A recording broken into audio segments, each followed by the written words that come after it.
Ada yang mendukung bahwa Gibran itu adalah wakil presiden terbaik sepanjang sejarah, tapi banyak juga pihak-pihak yang menganggap itu tidak pantas dan dianggap tidak ada ukurannya yang bisa dijadikan sebagai petunjuk bahwa Gibran itu adalah wakil presiden terbaik dalam sepanjang sejarah.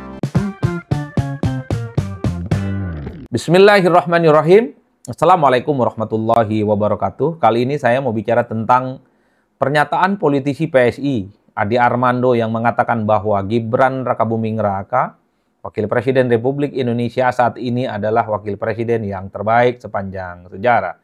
Tentu ini menjadi topik politik yang paling hangat hari ini, menjadi pergunjingan yang tidak berkesudahan. Dan seperti biasa, pastinya pernyataan-pernyataan semacam ini menimbulkan kontroversi dan kemudian menimbulkan pro dan kontra. Ada yang mendukung bahwa Gibran itu adalah wakil presiden terbaik sepanjang sejarah, tapi banyak juga pihak-pihak yang menganggap itu tidak pantas dan dianggap tidak ada ukurannya yang bisa dijadikan sebagai petunjuk bahwa Gibran itu adalah wakil presiden terbaik dalam sepanjang sejarah.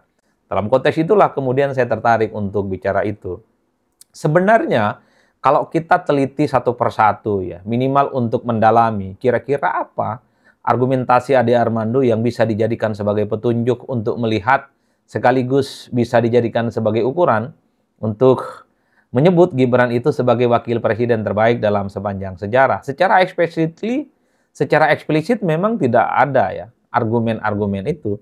Tapi rata-rata saya melihat ada beberapa poin, ada beberapa statement yang sepertinya menjadi stressing penekanan dari Ade Armando untuk menyebut Gibran sebagai wakil presiden terbaik sepanjang sejarah. Pertama adalah bahwa Gibran itu adalah sosok yang mampu meningkatkan elektabilitas ataupun mampu meningkatkan perolehan suara Prabowo Subianto di Pilpres 2024 yang lalu.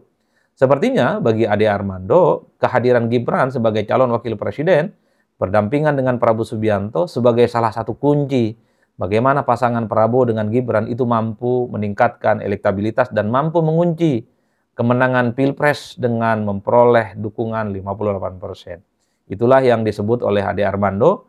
Jangan lihat Gibran itu adalah anaknya Jokowi.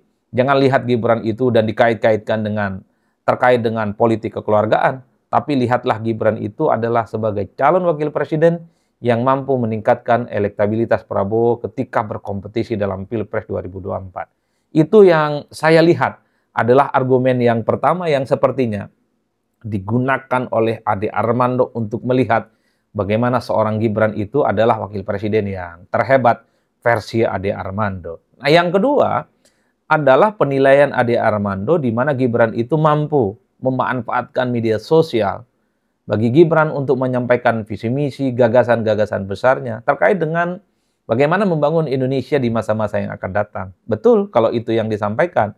Artinya belakangan ini memang kita menyaksikan dari dekat bagaimana wakil presiden Gibran Rakabuming Raka beberapa kali memang mengunggah video-video yang terkait dengan kondisi politik bangsa dan termasuk soal bagaimana persiapan Indonesia menghadapi situasi yang semakin mengglobal. Misalnya dalam akun pribadinya Gibran itu kan mengunggah terkait dengan pentingnya bonus demografi, persiapan bangsa Indonesia menyongsong generasi emas, termasuk juga bicara tentang anak-anak muda, termasuk juga bicara tentang hilirisasi dan seterusnya dan seterusnya. Penggunaan media sosial ini sepertinya bagi Ade Armando sebagai poin plus bagi Gibran untuk bisa disebut sebagai wakil presiden terbaik sepanjang sejarah. Karena memang harus kita akui follower dan para pengikut Gibran sebagai wakil presiden saya kira cukup banyak. Di semua kanal media sosial yang dimiliki oleh Gibran memang pengikutnya cukup luar biasa. Jutaan jumlahnya, dan disitulah kemudian dijadikan sebagai tempat bagaimana Gibran itu menyampaikan gagasan, narasi, dan pikiran-pikiran besarnya terkait dengan bagaimana membangun Indonesia di masa yang akan datang. Tentang hilirisasi, tentang anak muda, tentang AI, dan seterusnya, dan seterusnya. Termasuk juga soal bagaimana kesiapan Indonesia menghadapi bonus demografi 2045. Itulah yang kemudian diekspos oleh Ade Armando sepertinya sebagai petunjuk yang kedua untuk menyebut Gibran itu adalah wakil presiden terbaik sepanjang sejarah. Nah, yang ketiga, sepertinya Ade Armando itu menggunakan panggung debat calon wakil presiden 2024 yang lalu sebagai ukuran juga bahwa Gibran itu adalah sebagai anak muda yang tampil agresif, dengan gagasan-gagasan yang cukup teruji. Karena Ade Armando mengatakan bahwa Gibran waktu melakukan debat kandidat waktu Pilpres, tentu dengan Mahfud MD saat itu kan tampil cukup baik menurut Ade Armando, kemudian dengan gagasan-gagasan besar dan menunjukkan Gibran itu adalah sebagai orang yang berpengalaman. Itu adalah ukuran yang ketiga yang saya lihat dalam pernyataan Ade Armando menyebut bagaimana seorang Gibran itu disebut sebagai wakil presiden yang terbaik dalam sepanjang sejarah. Meski pada saat yang bersamaan muncul pertanyaan-pertanyaan kritis untuk melihat kira-kira sepanjang 7 bulan menjadi wakil presiden ini, apa yang sebenarnya bisa diukur oleh seorang wakil presiden? Apa yang sudah dilakukan oleh Gibran sebagai wakil presiden sehingga bisa disebut dan sangat layak disebut sebagai wakil presiden terbaik? Tentu belum kelihatan. Dulu memang ada yang disebut dengan lapor Mas Wapres. Itu banyak diapresiasi oleh publik. Meski per hari ini kabar terkait dengan lapor Mas Wapres itu kan tidak pernah kelihatan lagi. Bahkan misalnya dulu kita sering melihat bagaimana Mas Gibran itu adalah sebagai sosok yang sangat sekali aktif belusukan dari satu tempat ke tempat yang lain, mengunjungi sekolah-sekolah, memberikan buku gratis, memberikan susu gratis, dan seterusnya, dan seterusnya. Itu adalah model komunikasi yang dilihat oleh publik waktu awal-awal menjadi wakil presiden. Oleh karena itu, wajar kalau kemudian sebenarnya pernyataan Ade Armando itu dibarengi dengan pernyataan-pernyataan kritis. Misalnya pertanyaannya adalah, ada tidak bukti yang cukup valid, bukti yang cukup sahih secara politik, apa kinerja seorang wakil presiden yang bisa dijadikan sebagai petunjuk, yang bisa dijadikan sebagai pegangan, bisa disebut sebagai wakil presiden terbaik sepanjang sejarah. Inilah yang per hari ini kan menjadi pertanyaan di media sosial, menjadi pertanyaan yang kemudian cukup kuat di percakapan-percakapan, di kelompok-kelompok kritis, dan di media sosial secara umum. Oleh karena itu ya tentu kita tinggal nunggu waktu apa argumentasi yang akan disampaikan oleh Bang Ade Armando sebagai politisi PSI yang mengatakan Gibran itu adalah sebagai wakil presiden terbaik. Nah yang terakhir, saya ingin melihat Ade Armando itu dalam dua hal sekaligus. Pertama, saya ingin melihat pernyataan Ade Armando itu sebagai sebuah pandangan subjektif.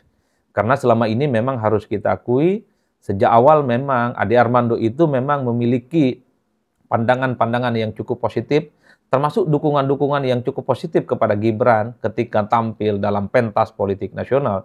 Terutama misalnya ketika Gibran itu mencalonkan diri sebagai calon wakil presiden Republik Indonesia.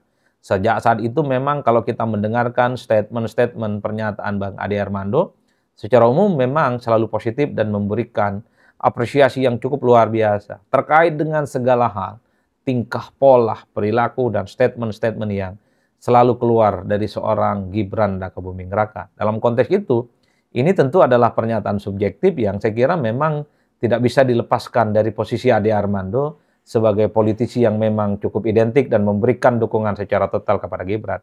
Nah yang kedua harus dilihat bahwa Ade Armando ini adalah politisi PSI.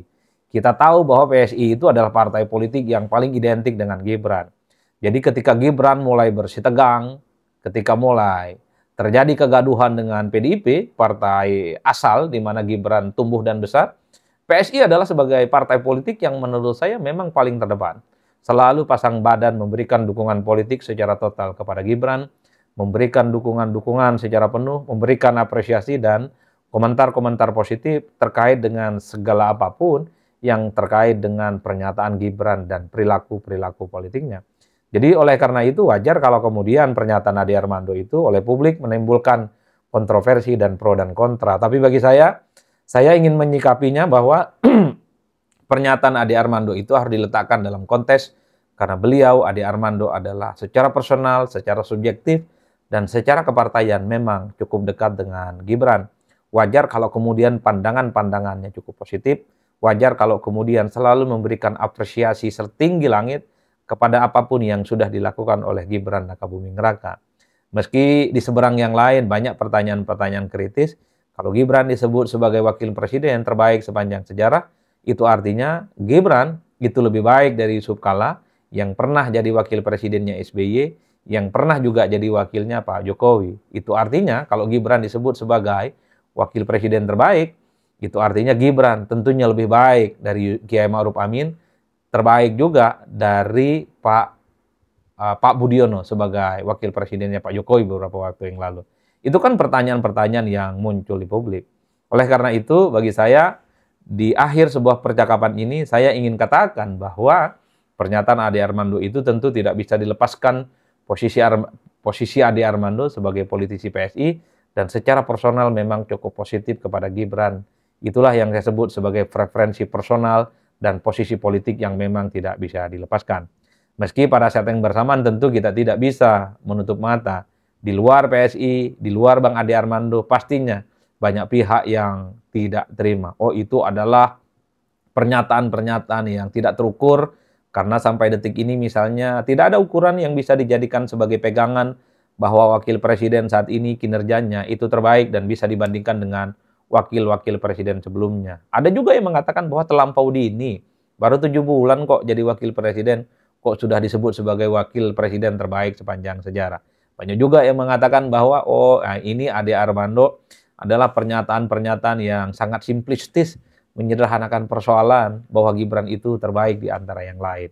Inilah realitas politik kita, pastinya pro dan kontra. Bagi Ade Armando tentu Gibran itu adalah wakil presiden yang terbaik. Mungkin bagi yang lain, wakil presiden yang terbaik itu adalah Kiai Ma'ruf Amin. Mungkin bagi yang lain itu wakil presiden terbaik itu adalah Yusuf Kalla. Mungkin bagi yang lain itu wakil presiden terbaik adalah Pak Budiono, dan seterusnya dan seterusnya. Artinya apa? Klaim-klaim dan penilaian politik semacam ini dalam konteks demokrasi, bagi saya itu adalah perkara biasa. Tidak perlu ribut-ribut, tidak perlu tegang-tegangan. Yang paling penting adalah kita tetap guyup dan tetap harmonis. Apapun argumentasi-argumentasi yang selalu sampai di permukaan publik. Setiap orang pasti punya penilaian. Setiap kelompok, setiap pihak pasti punya penilaian. Dan penilaian itu pastinya berseberangan dengan pihak yang lain, dan pastinya ada juga yang menerima dan ada juga yang menolak. Namanya juga demokrasi, kita tidak bisa menyamakan semua pendapat orang. Begitupun dalam demokrasi, kita juga tidak bisa maksa-maksa pendapat orang itu harus seragam seperti apa yang kita yakini. Yang penting kita nikmati kebebasan berpendapat, tidak boleh hoax, tidak boleh fitnah, tidak boleh membabi buta. Saya kira di situ.